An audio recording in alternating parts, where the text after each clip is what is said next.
We need an author or style of author for Christian. Mystery. Mystery. Ooh, spooky. Gotcha. Alright, I heard it. Does somebody else want to do Edgar Allan Poe? I heard that. I think those are too close. Alright. Okay, there. Alright. We need John. Graphic novel. Graphic novel? Oh my god. Oh my god! It's Because if anybody can do that, it's Graham. That's And we need one for Jamie. Teen History drama. textbook. Young adult. Teen drama, history textbook? Yeah, I can do teen drama. Okay. Oh Hey, no. history. Oh no. Can I not? I'll be the asshole of the day. You play young adult all the time. That's not true. Once That is very true. Shut the hell up. No, I did cookbook. Who the fuck did young adult? Never mind. Fuck it. I'm stopping an asshole. Perhaps a young adult did. This did I happen. think Who would have like, thought? fan fiction one. Yeah. Yeah. No, Jackie did that. They're Right. all the same. It doesn't matter. My Immortal What Halls. is the title My of Immortal the Halls. book? So yeah, what's our My title? name is Ebony Darkness. We to need a mention title. favorite way. We need a title for this book they're going to be. Yeah, just say. Yeah. The trash can that ate my parents. A trash can that ate my parents. What? The Okay, trash one more can time, that what are ate the genres you guys are doing? I'm a mystery. I'm a graphic novel. I'm a teenage romance, teenage drama. Teenage drama. Teenage drama. Oh, you're And by the way, Christian, you are a mystery. Is it trash I'm can that just ate my waiting parents? to Yeah, the speak. trash can that ate my parents. I didn't exist before Improv. The trash can that ate my parents. Starting with Christian, going 3 times. Take it away whenever you guys are ready. It was a bright and not so stormy night.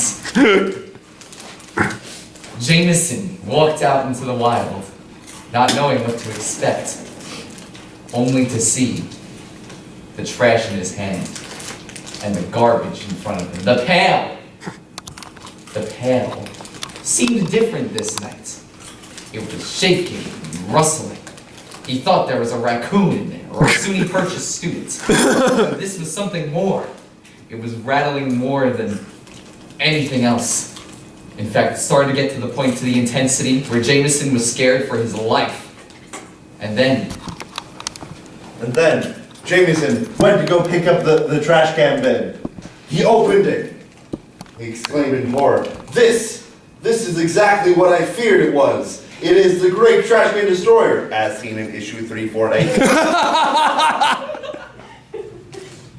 Jameson was hit. Pa!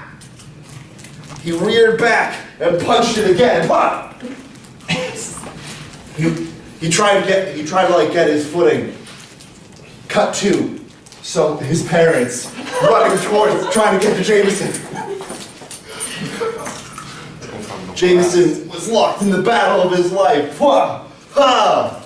He said, "I beat you, great trash can maker." The trash can says, "You only think I beat you because while this has been happening, I ate your parents." no. Feels like the Batman origin story. And then,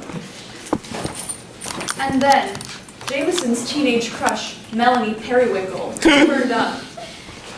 She had flowing blonde hair that went down to her waist, and beautiful cerulean orbs. Jameson's heart stopped at the sight of her. He was always so taken by Melanie Periwinkle. So when Melanie Periwinkle appeared on the scene of this great tragedy, Jameson had to stop. "Melanie," he said, "what are you doing here? I thought you were at soccer practice with Brad." That Jameson and Brad did not get along because they both liked Melanie Periwinkle, but Melanie Periwinkle hardly knew that Jameson existed. "What's going on?" said Melanie Periwinkle. She was a very sturdy character for her age, and that was something that Jameson admired about her. Jameson said, "I think my parents were just eaten by a trash can. Can I stay at your house now?" And then, At that point, Jameson looked into Melanie's cerulean orbs and realized that these wonderful facets of orbs were not quite right. Jameson soon started to realize that this might not be the Melanie that he had grown to appreciate over his 6+ years in primary school. Jameson backed away, pointed very sternly, and was like, "You're not Melanie. You're Brad." Melanie pulled off her face mask, to reveal that it was in fact Brad all the time. And Brad was like, "Ha, nerd! This is why we didn't invite you to the homecoming party." And Jameson was like, "No!" looking behind him to run away, only to realize the trash can was still there. But the trash can unsheathed its cloak to reveal it was actually his parents the whole time. And then The trash can parents revealed that Jameson was from the planet Trashcan. Jameson was aghast, but then realized this made perfect sense, for he was trash.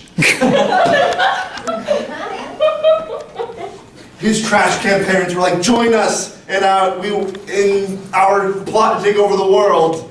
You must fulfill your destiny." Jameson was like, "No! My destiny is not to be that of an evildoer. I am destined to be the human trash man." Of course, trash man is copyrighted.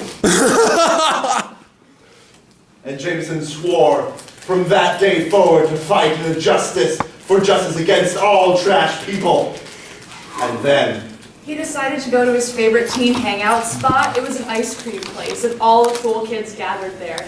Jameson always sort of hoped that they would invite him to their table, but they never did. He thought that maybe now that he was a superhero, things would change, you know? Things were finally looking up for him, and high school was gonna be awesome. So, as he approached the bright booth to place his order, he caught sight of something in the shadows, just beyond the store. He said, "What is that? I'm a superhero. Maybe if I impress everybody with my superhero powers, Melanie, Harry will want to go out with me." So he ducked around the corner, and he saw a man in a black cloak who said to him, "I hear you're a superhero now." And Jameson said, "How did you know?" And the cloaked man said, "I know everything. This is your destiny. I will be here every night from midnight until 4 a.m. And if you ever have any questions on your face, please come and talk to me. But don't seek me out. And don't tell anybody that we met. I'll be watching you." And Jameson was so shaken that all he could do was run back to the ice cream shop and make for his bicycle and bike all the way home. And then Jameson knew what he had to do at that point. He had to talk to the trench coat man once more. He went to the alleyway between the discretion hours of 4 a.m. and some other time. The trenched man was standing there, but Jameson only had one question for this individual. He started to speak. "Trenched man, I have one question for you. What?" And before he could finish his sentence, he was clobbered in the back of the head, falling over. He looked up and saw the culprit. It was the trash can that started it all. The trash can, revealing itself to be one with human sentience. The trash can, the one that wanted to replace Jameson in his life. And then trash can revealed that it held one of the 4 pieces of infinity trash. And with it, he could rewrite all of existence. Jameson was like, "No! People will be mad that we're creating an entirely new comic continuity." It was like, "No! I will take away the thing you love most, Melanie Periwinkle, in a snap of my fingers."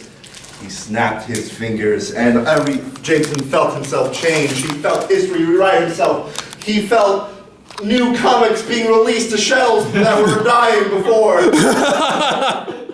Jameson woke up. He realized he still had his powers of trash, but there was something different. And then he went to school the next day, and he saw Brad, captain of the soccer team, and he felt something he had never felt before. It was like he was seeing Brad for the first time. He wondered why he had never thought to look at Brad this way. He figured it must have had something to do with a strange dream. Now that Jameson was waking up as a new man and finally finding his way through his teenage years, he got the courage to walk up to Brad. He said, I had the strangest dream about trash cans last night. Do you want to hear it? And Brad invited Jameson to sit at his lunch table that day. The end. Aww.